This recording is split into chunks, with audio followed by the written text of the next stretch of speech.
හඳුරු කළුගල් මතත් බුදු බණ සියුම් ලෙස තිබුණා. පතුරු ගැලවෙන පමණ දැනගෙන පියුම් මතු කෙරුණා. සුන්දරු මිනිසෙකු දෙසන බණ පදනම් ලෙස දැනුණා. රුදුරු ලෝකය දෙසට නොහැරී සියුම් රුවමැල්ම.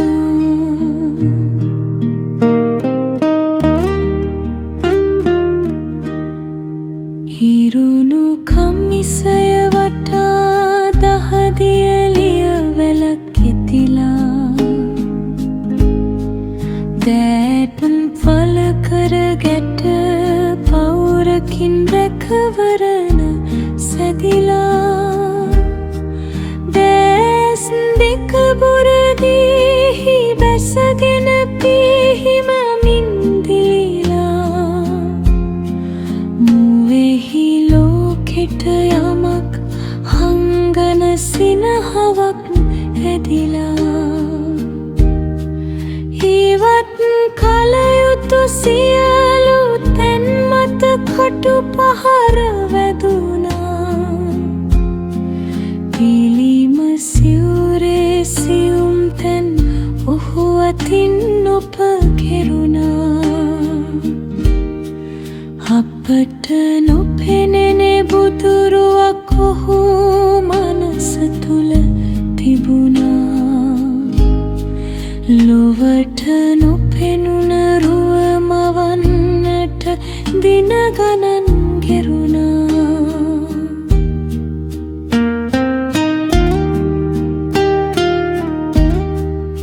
අතුරු කළුගල් මතත් බුදු බණ සියුම් ලෙස තිබුණා.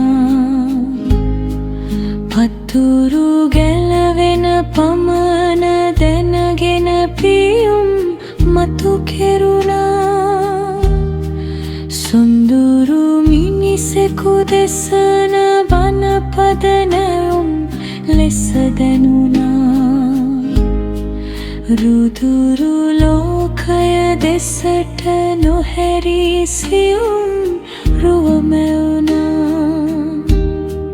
කිසිවෙකුත් නොබැලූ ගලක් මත බුදුරුවක් මැවුණා. බුදුරුවට පිපිමල් පුදන්නට පුදසුනක් සැදුණා.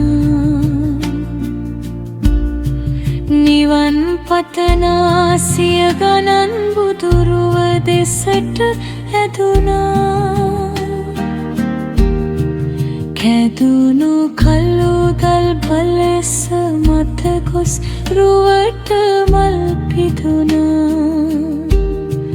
රුවට පනදුන් කලාකරු ලෝදමට හිස නැමුවේ. කිසිවෙකුත් නෑරුව නෙළු දහදියට පින් පැතුවේ. රුවනෙළු පින් මහිම් බලයන් සදා ඔහු සතුවේ. නිවන් දකින්නට බුදුන් පාමුල පියුම් ලෙස මතුවේ. අඳුරු කළුගල් මතත් මුදු බණ සියුම් ලෙස තිබුණා. පතුරු ගැලවෙන පමණ දැනගෙන පියුම් මතු කෙරුණා. සුන්දරු මිනිසෙකු දෙසන බණ පදනම් ලෙස දැනුණා. රුදුරු ලෝකය දෙසට නොහැරී සියුම් රුවමැවුණා.